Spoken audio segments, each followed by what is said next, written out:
not here to annoy ya.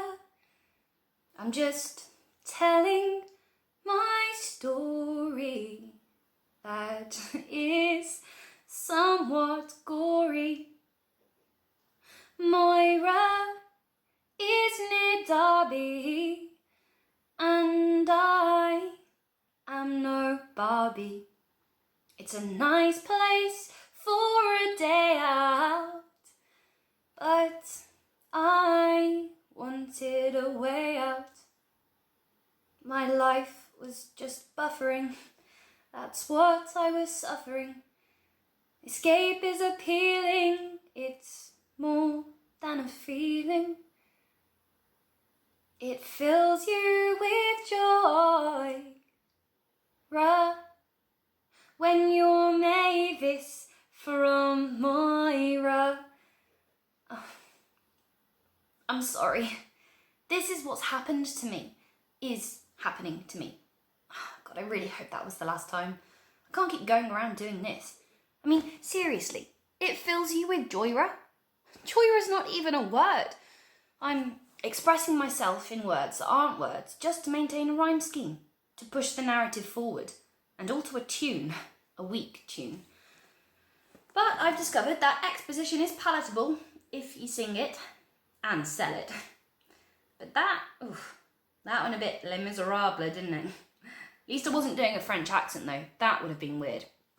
Obviously, I'm not from France. I'm from Moira, in Derbyshire, slap bang in the middle of England. They say the neon lights shine bright on Moira. It's just the chip shop where they're selling chips.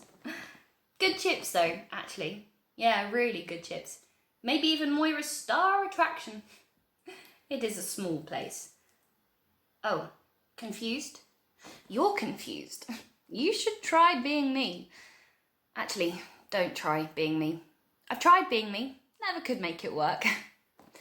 So, my plan was, there was a plan, was if trying to be me was tricky, which it was, then maybe the way forward was to try being someone else. So, career-wise, the options, if you're trying to be someone else, it's either A, international criminal mastermind and fraudster, or B, actor.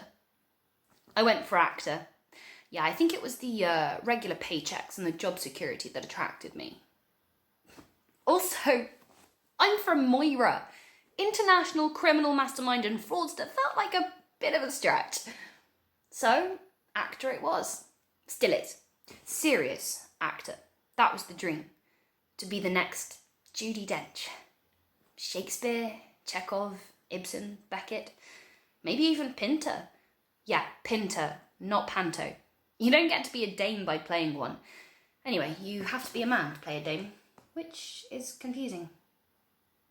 Anyway, yeah, me, next Judi Dench. For a start, the same shaped face. Also, Judi Dench was from Heworth, near York. No, I'd never heard of it either. So, why shouldn't the next Judi Dench be from Moira, near Derby? That was the plan. Mike Tyson had a good line on plans. My dad's a big boxing fan. Was a good amateur too. Useful left jab. Anyway, Mike Tyson gets told that his next opponent has got a plan. And Mr. Tyson replies, "Everyone has a plan until they get hit." Everyone has a plan until they get hit. Sometimes you don't even see the punch coming. I didn't. And it wasn't a punch. It was a song. The straight acting, for me, was, I guess, all about a search for meaning. My life didn't really seem to have a lot of meaning. Probably something about coming from a small town. A village, really. I mean, there are lots of great things about living in a village. You just don't really see them when you're a teenager. Especially if you feel different. Feel like you don't fit in. See, when you're a teenager, you see a lot of horizons. Limitations that you want to transcend. There's another problem. Transcend. I used to use words like transcend at school. Apparently, to a lot of the other kids, that was showing off. But it wasn't showing off to me. It was just showing up. I hated school. I mean, it was useful having a dad who was a boxer. He never won anything major, but when you're from a small place, you take your heroes wherever you can find them. So my dad was a local hero for boxing, and I would go to school and use words like transcend. Yeah, it was an odd mix. I didn't really belong. Then I went to a drama club, and at the drama club, I discovered somewhere I might belong. Somewhere I didn't have to be me. I could be someone else for a while, which appealed. Turns out that escapism is far easier than actual escape. But then, if you keep going long enough, you realise that your escapism has the possibility to become your means of actual escape.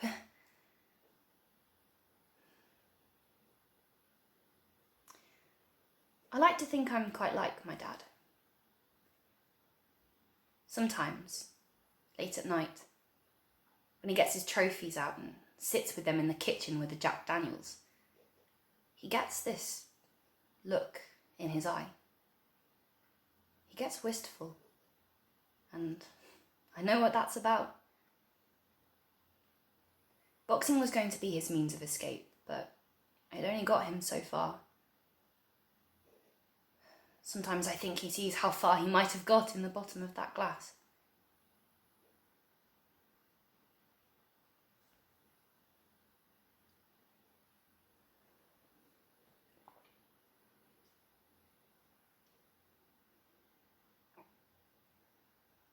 Midnight, not a sound from the pavement. Has the moon lost her memory? She is smiling alone. In the lamplight, the withered leaves collect at my feet, and the wind begins to moan. Memory, all alone in the moonlight, I can smile at the old days. Life was beautiful then.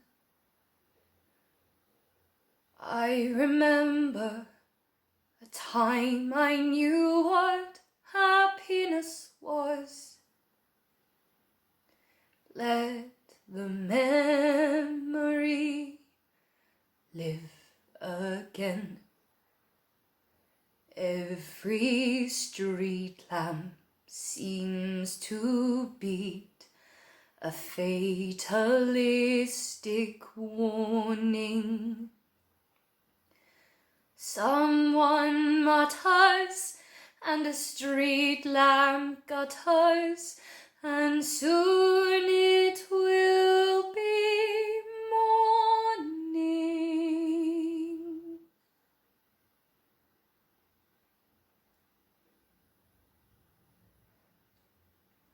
Morning.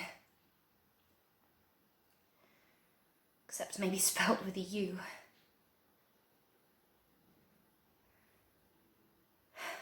So, yeah, I wanted to be a serious actor.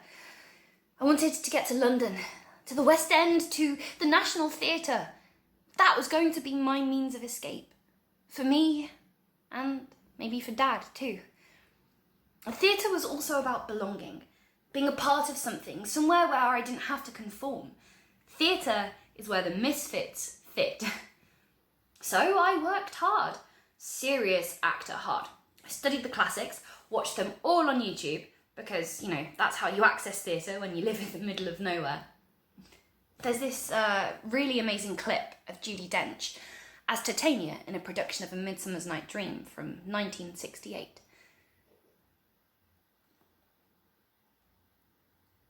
I am a spirit of no common rate. The summer still doth tend upon my state, and I do love thee. So, Judy was my goal. She was my dream. And then it all went horribly wrong, or gloriously right. The drama club, for our big Christmas bash, arranged a meal out in Derby. Early dinner at Nando's, followed by tickets to see Lionel Bart's Oliver. Yeah, I didn't really want to go. I wasn't interested in musical theatre. I mean, that's a lesser form, isn't it? That's not proper acting, is it? But these were my friends. People who had made me, with all my flaws, welcome. And it was Christmas. So I went for the meal and I went to the theatre. The music struck up and, like Mike Tyson's opponent, I was hit, and my plan just hit the canvas. Oh, the music, the singing, the dancing, the energy, the life pouring off that stage was like a barrage of beautiful blows. At the end, I staggered out into the night, still singing Papa, and the streets just seemed to sparkle. I felt more alive than I ever had before, and I wanted more of that feeling. Musical theatre was in me, and I wanted to be in it. Watching the cast of that show go for it. I mean, really go for it. When the stage was full, when the music was pumping, when they were singing and dancing with one mind, with one desire, one aim, to entertain. It was like watching a musical theatre zombie apocalypse coming straight at me. A musical theatre zombie apocalypse of grinning, joyous, irresistible, very happy zombies. And I wanted to be one of them. I wanted to be one with them. I was lost. Or I was found. I walked into that theatre wanting to be Judi Dench. I walked out wanting to be Judy Garland. Judi Dench? Judy Garland. Judi Dench. Judy Garland. Judi Dench. Judy Garland. Diddly diddly dee. Two Judys diddly diddly dee. Two Judys diddly diddly dee. And I'm the only Mavis. Oh, God. You see, this is what happens once it gets in you, the bug. This is what happens. Your life becomes a musical, and every now and then the music will just bubble up and you will just start singing. Ugh. I've tried to figure out why it got me. I mean, not just emotionally, but in every way. I mean, how do you go from hand-wringing Chekhov to jazz hands? Well, I think it's because, and you're gonna have to go with me on this one for a bit because it sounds counterintuitive. I think it's because musical theatre is more realistic than straight theatre. Yep, I'll say that again because I'm aware it sounds absurd. Musical theatre is more realistic than straight theatre. Okay, let me explain.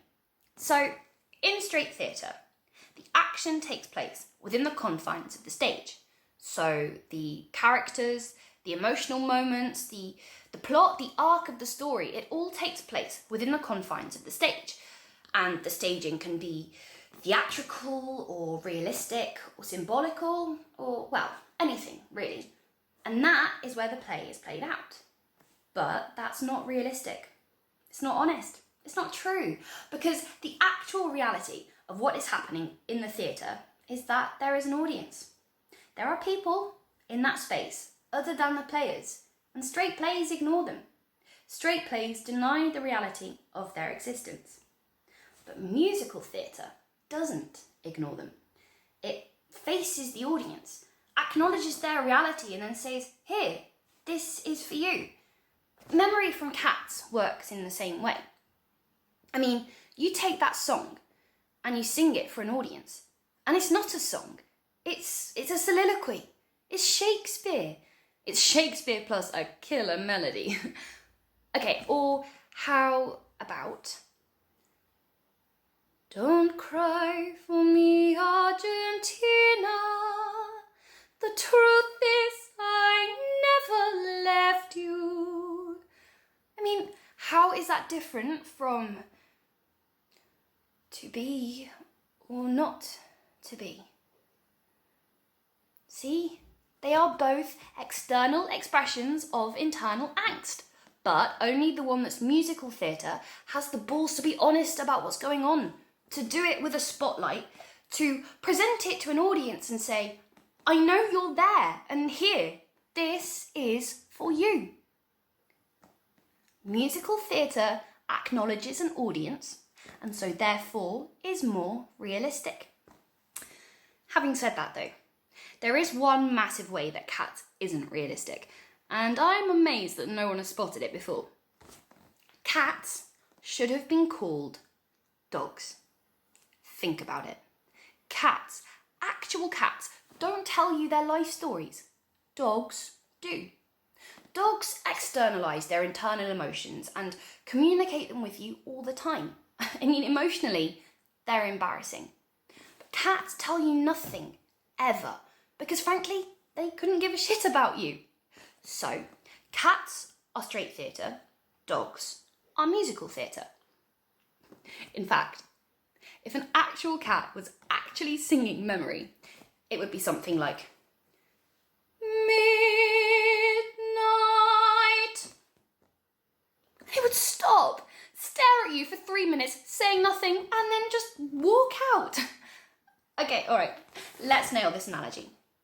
So, cats are Pinter, dogs are Panto. The show should have been called Dogs Andrew. Okay, now that's ruined my chances of ever working with God. Let's move on. So the other advantage that musical theatre has over straight theatre, and this is blindingly obvious when you think about it, is music.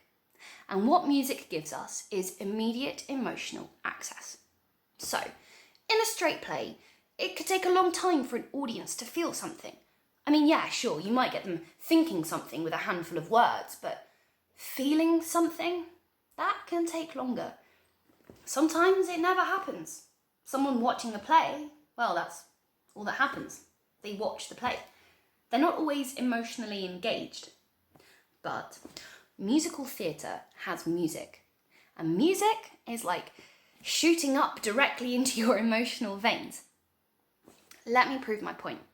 So, a play starts and a character walks out onto the stage, delivers a weather report and says it's going to be a good day for him. That's pretty dull, uninspiring, unengaging. But what if it started in exactly the same way, with the same character, except that when he opened his mouth for the first time, this came out. There's a bright golden haze on the meadow. There's a bright golden haze on the meadow. The corn is as high as an elephant's eye, and it looks like it's climbing clear up to the sky. Oh, what a beautiful morning.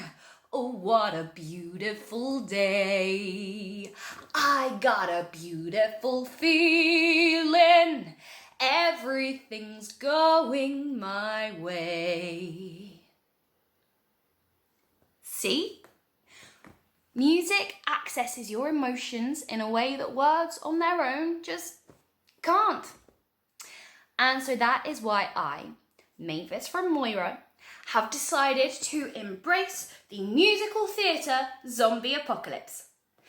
I mean, yes, I wanted somewhere I felt I could belong, because I'd never felt I belonged. And theatre did give me that, but I wanted more. And the more I wanted was to do with emotions. You see, I'd spent a lifetime suppressing my emotions, and that damages you. Keep the emotions bottled up, and in the end they turn on each other, and there's a thin line between self-loathing and self-pity. But let the emotions out, and everything changes. The world is better. Your world is better. Musical theatre. Every single part of musical theatre says exactly one thing. It says it's all right to have emotions and that it's all right to express them. Now, if that's a thought that appeals to you, maybe you should join the musical theatre zombie apocalypse too. You'd fit right in.